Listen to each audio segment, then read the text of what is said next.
The final revision video for Unit 2 is this one on how did Hitler persecute Jews and other minority groups. So we know Hitler has never hidden his belief in the superiority of the Aryan race, and he's always stated that the Jewish race was unworthy of life. Now, when Hitler becomes Chancellor, the persecution does begin, but it starts off in a minor way and then snowballs like a snowball, gaining size and momentum. The first thing that happens are the boycotts of Jewish businesses. Hitler wants to make the Jews go bust so that they are forced to leave their businesses and maybe even leave the country. There's this belief that Jews are generally rich, and so he wants to bankrupt them.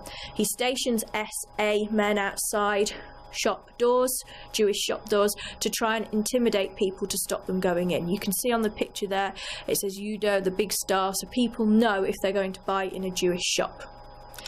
He then begins to pass a series of laws banning them from government jobs, inheriting lands, banning them from the army, banning them from restaurants.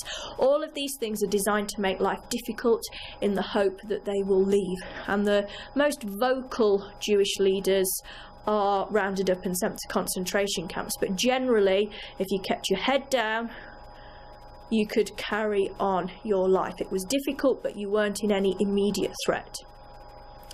Things change massively in September 1935 when the Nuremberg laws are changed. And this changes the legal status of Jews. So only those of German blood could be German citizens. Jews couldn't be of German blood, so they lost their citizenship, they lost their national identity, they lost protection from the police. They also had to wear a coloured patch to identify them as different. This isn't the Star of David at this point, it's just a coloured patch, and it stated that Jews could not marry German citizens, which put those who were in that situation, Jews already married to German citizens, in a very, very difficult position. So these are fundamental changes to their rights.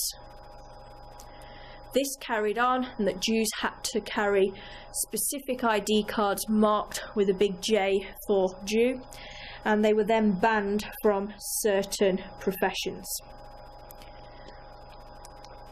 Things take a real turn for the worse on Kristallnacht, or Night of Broken Glass, in November 1938. This is all started because a Polish Jew shot a German official in the Paris embassy. There's a wave of anger that sweeps the country.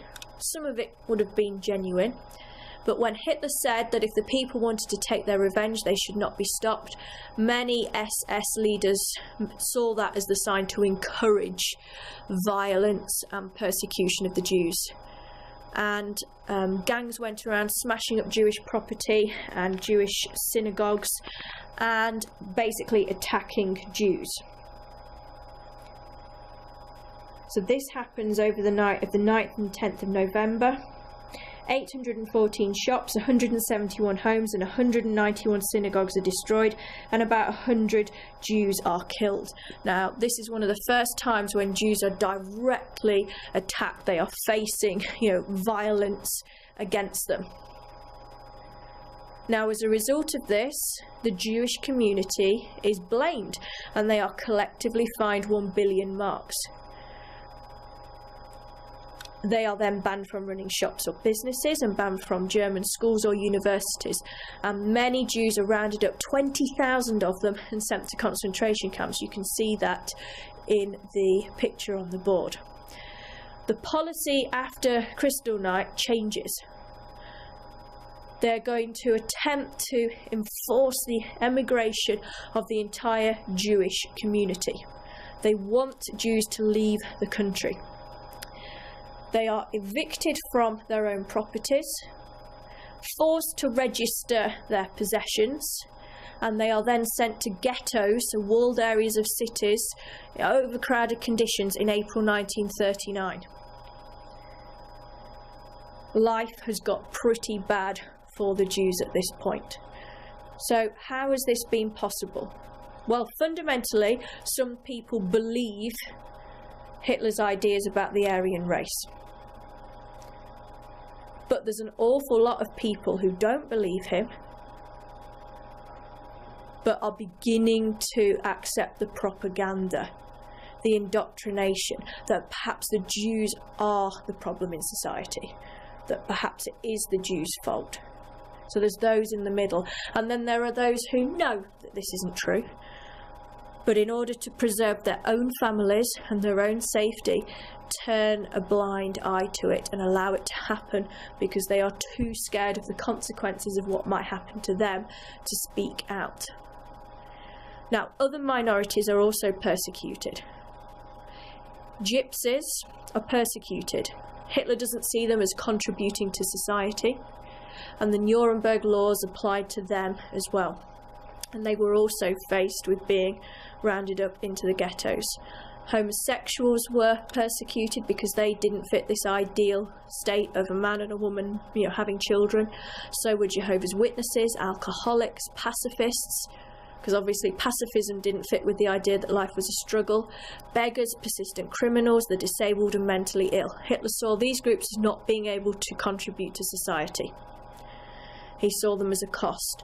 The poster on the board there is talking about the cost of looking after people with a disability, and making the point of how that money could be better used. Babies who were born disabled would be left to die, and there were about 700,000 Germans forcibly sterilised so they couldn't reproduce between 1933 and 1945. So the key issues for the entirety of Unit 2. First of all, why did the Weimar Republic face problems? So that's looking at the consequences of the First World War, the Treaty of Versailles, the issues of setting up a new country with a new constitution that is so democratic and opposition to it. Then the recovery under Stresemann, who solves the hyperinflation, who restores Germany's international reputation. Then how did the Nazis gain support? So this is looking at how Hitler made changes after his time in prison, how he was able to take advantage of the Wall Street crash, then how Hitler actually became Chancellor, with the failure of the Weimar Chancellors. Then how did Hitler create a totalitarian dictatorship? So all to do with passing the Enabling Act and the powers that gave him. And then how did Hitler keep control? Through propaganda and censorship, through the police state, through fear and intimidation.